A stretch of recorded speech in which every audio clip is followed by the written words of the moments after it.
রংপুরের গঙ্গাছড়ায় তিস্তার ভাঙন পরিস্থিতি অত্যন্ত ভয়াবহ আকার ধারণ করেছে। প্রমত্তা এই নদীর তীব্র স্রোতের মুখে পড়ে ইতোমধ্যেই ৯টি বসতভিটা সম্পূর্ণ তলিয়ে গেছে। শুধু তাই নয়, ভাঙনের মুখে চরম অনিশ্চয়তার মধ্যে দিন কাটাচ্ছেন আরও শতাধিক পরিবার। নদীপাড়ে মানুষের মাঝে আতঙ্ক চরমে পৌঁছালেও ভাঙন রোধে দ্রুত পদক্ষেপ নেওয়ার কথা জানিয়েছে সংশ্লিষ্ট কর্তৃপক্ষ। এ বিষয়ে বিস্তারিত থাকছে প্রতিবেদনে।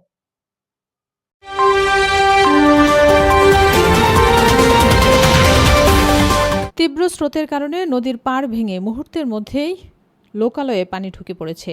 অনেক পরিবারের বসতঘরের খুব কাছেই এখন নদীর পানি এসে ঠেকেছে। এমন চিত্র দেখা গেছে গঙ্গাছড়া উপজেলার নোহালী ইউনিয়নের চর নোহালী কাছারিপাড়া এলাকায়। হঠাৎ এই বিপর্যয়ের মুখে পড়ে নিজেদের শেষ সম্বলটুকু বাঁচানোর চেষ্টা করেছেন স্থানীয়রা।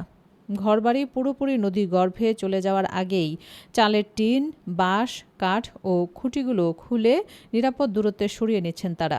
মাত্র কয়েক ঘন্টার ব্যবধানে ৯টি পরিবার তাদের মাথা গোঁজার ঠাঁই হারিয়েছে।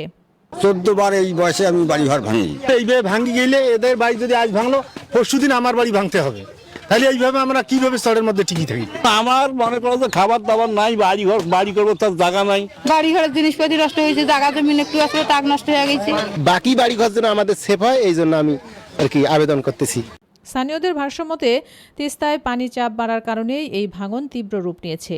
সবকিছু হারিয়ে তারা এখন দিশেহারা। এক প্রবীণ বাসিন্দা জানান, এই বয়সে তাকে ১৪ বার ঘর ভাঙার কষ্ট সহ্য করতে হয়েছে। এভাবে বারবার বসতি হারালে চরাঞ্চলে টিকে থাকা এক প্রকার অসম্ভব হয়ে পড়ে। অন্য এক ক্ষতিগ্রস্ত ব্যক্তি জানান, তাদের কাছে খাবার তো দূরের কথা, নতুন করে বাড়ি তৈরি করার মতো কোনো জমিও নেই। অন্তত বাকি ঘরগুলো যেন রক্ষা পায় সেই আকুতি জানিয়েছেন তারা। দুর্গত মানুষের এই দুর্দশার কথা ইতোমধ্যেই ওপর মহলে জানানো হয়েছে।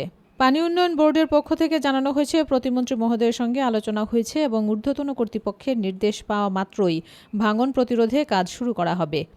এদিকে তিস্তার ভাঙনে ক্ষতিগ্রস্ত এলাকাটি সরাসরি পরিদর্শন করেছেন রংপুর ১ আসনের সংসদ সদস্য। তিনি জানান, এই দুর্যোগ মোকাবেলায় উপজেলা ও জেলা প্রশাসনের পাশাপাশি পানি উন্নয়ন বোর্ড যথাযথভাবে কাজ করে যাচ্ছে। দ্রুত কার্যকর ব্যবস্থা গ্রহণ করে নদী পাড়ের এই মানুষগুলোর ভিটেমাটি রক্ষা করা হবে, এটাই এখন তাদের একমাত্র প্রত্যাশা।